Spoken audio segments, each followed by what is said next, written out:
तो पश्चिम बंगाल के लिए पहले चरण का मतदान खत्म हो चुका है। ऐसे में पहले चरण के मतदान के बाद अब क्या कुछ होने वाला है और अब पहले चरण की 30 सीटों पर क्या कुछ आंकड़े निकल कर आ रहे हैं और बंपर वोटिंग का किसे फायदा होने वाला है, इस पर आपको कुछ महत्वपूर्ण और सटीक आंकड़े, क्योंकि 30 सीटों पर जो है यहां पर काफी आंकड़े सामने आ चुके हैं और ऐसे में पहले चरण का मतदान काफी महत्वपूर्ण माना जा रहा है, क्योंकि ये पहला चरण काफी महत्वपूर्ण है और टीएमसी बीजेपी के लिए यहां पर लीड लेने का ये काफी अच्छा मौका है। अब ऐसे में जो मतदान बंपर वोटिंग इसे मानी जा रही, लगभग 80% जो है यहां पर पहले चरण के लिए वोटिंग हुई है और ऐसे में बंपर वोटिंग का फायदा कहीं ना कहीं सरकार बदलने के आंकड़े यहां पर दिखते हैं। जो जानकार राजनीतिक विश्लेषक मानते हैं कि बंपर वोटिंग का मतलब कि यहां पर लोग सरकार को बदलना चाहते हैं। अब 30 सीटों पर आपको एग्जिट पोल के आंकड़े, क्या कुछ आंकड़े यहां पर निकल के सामने आए हैं। क्या प्रधानमंत्री मोदी जी का जादू पश्चिम बंगाल में चला है या नहीं? क्या अमित शाह का यहां पर नारा जो सोनार बांग्ला बनाने वाले हैं, इस पर पहले चरण के लिए जनता का मन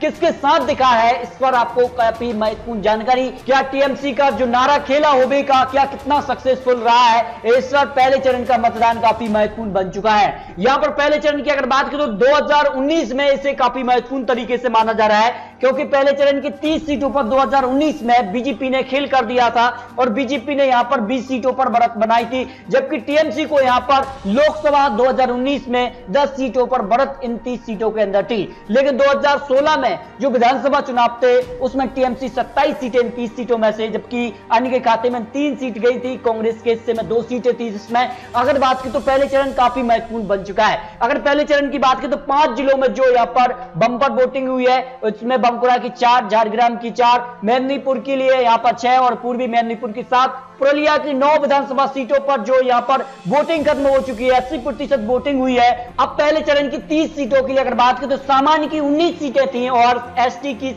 यहां पर 4 और एसटी रिजर्व की 7 सीटों पर वोटिंग खत्म हुई है। अब बात करें तो बंपर वोटिंग का फायदा किसे होने वाला है और किसे कितना नुकसान हो सकता है, तो पूर्वी मिदनापुर में अगर बात करें तो बीजेपी को 2 से 3 सीटें मिल सकती हैं, क्योंकि बीजेपी के लिए यहां पर कह सकते हैं नुकसान हो रहा है। लेकिन बाकी यहां पर जिलों में क्या कुछ आंकड़े, उसके भी आंकड़े आपको देने वाले हैं, क्योंकि टीएमसी को 4 से 5 सीट मिल सकती हैं और यहां पर कह सकते हैं तृणमूल कांग्रेस के लिए यहां पर 2016 में सभी सीटों पर जीत मिली थी, क्योंकि यहां पर बात करें तो जो मुस्लिम बहुल इलाका है और इसमें करीबन जो है 40 से 50% मुस्लिम वोटर्स आते हैं और इसका फायदा टीएमसी को मिल रहा है। लेकिन 2016 के मुकाबले उनको नुकसान है और बीजेपी का यहां पर खाता खुल रहा है, 2 से 3 सीटें बीजेपी को मिल सकती हैं। इसके अलावा पश्चिमी मेदिनीपुर के लिए अगर बात की तो 81% वोटिंग हुई है, जो यहां पर कह सकते हैं सरकार बदलने के संकेत यहां पर दिख रहे हैं, जो राजनीतिक विश्लेषण और यहां पर एग्जिट पोल के आंकड़े हैं। और पश्चिमी मेदिनीपुर में बड़ा उलटफेर हो रहा है और बीजेपी को 3 से 4 सीट, जबकि टीएमसी को 102 सीट मिलने का अनुमान लगाया जा रहा है। 6 सीटों पर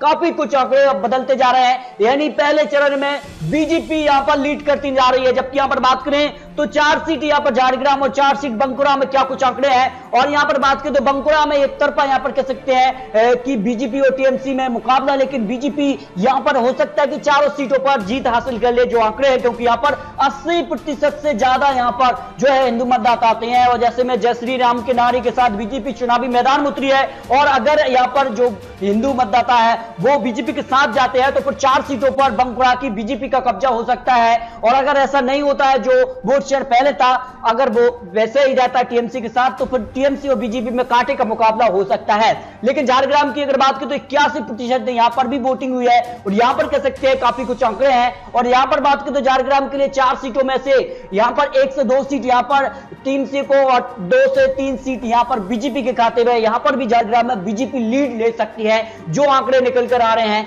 जो बड़ा उलटफेर होने की संभावना यहां पर लगाई जा रही है। यानी बंगाल की 30 सीटों पर काफी कुछ आंकड़े बदलते जा रहे हैं। ऐसे में पुरुलिया में अगर बात करें तो सबसे ज्यादा 9 सीटों पर चुनाव हुआ है और ऐसे में यहां पर काफी महत्वपूर्ण है। और यहां पर बात करें तो 9 सीटों में से 8 सीटों पर लोकसभा चुनाव में बीजेपी ने यहां पर बढ़त बनाई थी। अब आंकड़े क्या निकल कर आ रहे हैं, क्योंकि यहां पर बात करें तो 78% वोटिंग हुई है, लेकिन वोटिंग थोड़ी सी कम है, लेकिन इसका फायदा क्या टीएमसी को हो रहा है। लेकिन आंकड़े क्या कहते हैं कि बीजेपी को यहां पर काफी कुछ यहां पर बढ़त मिल रही है और बीजेपी यहां पर 9 सीटों में से 4 से 5 सीट निकालने की संभावना दिखाई दे रही है, जबकि टीएमसी को 2 से 3 सीटें मिलने की उम्मीद यहां पर 9 सीटों की पुरुलिया के लिए लगाई जा रही है, क्योंकि पुरुलिया में 2019 लोकसभा में बीजेपी ने अच्छी सीटों पर बढ़त मिलाई थी। ऐसे में बीजेपी को यहां पर उम्मीद लगाई जा रही है कि पुरुलिया में भी बीजेपी बढ़त बना ले, लेकिन यहां पर काफी कुछ आंकड़े बदलते जा रहे हैं, क्योंकि पहले चरण की 30 सीटों में लोकसभा में काफी कुछ आंकड़े बदल चुके थे। अगर उस हिसाब से यहां पर जनता यहां पर लोकसभा के चुनाव के तरह ही विधानसभा चुनाव 2021 में मतदाता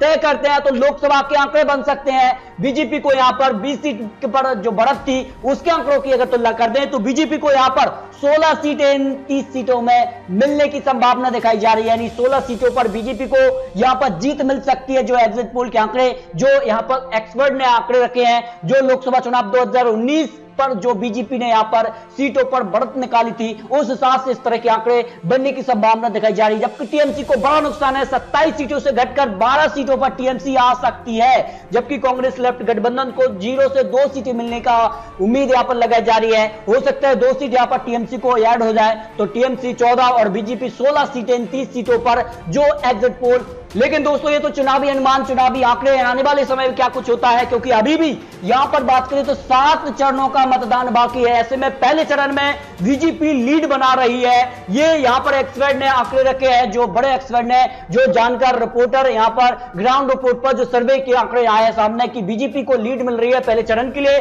जबकि टीएमसी को यहां पर झटका लगता नजर आ रहा है। लेकिन दोस्तों आपको क्या लगता है आने वाले समय में क्या कुछ होता है, ये तो आने वाला समय ही बताएगा। लेकिन दोस्तों आपको क्या लगता है अपनी राय कमेंट बॉक्स रखिए। आखिर 294 सीटों पर किसकी होने वाली जीत और किसकी होगी यार, इस पर अपनी राय रखिए। और इसी प्रकार की लेटेस्ट वीडियो पाने के लिए अगर आपने अभी तक चैनल को सब्सक्राइब नहीं किया तो कर लीजिए, ताकि आने वाली जानकारी का नोटिफिकेशन आपको टाइम टाइम मिलता रहे। तो मिलते हैं दोस्तों और सटीक जानकारी के साथ, तब तक के लिए जय हिंद, जय भारत।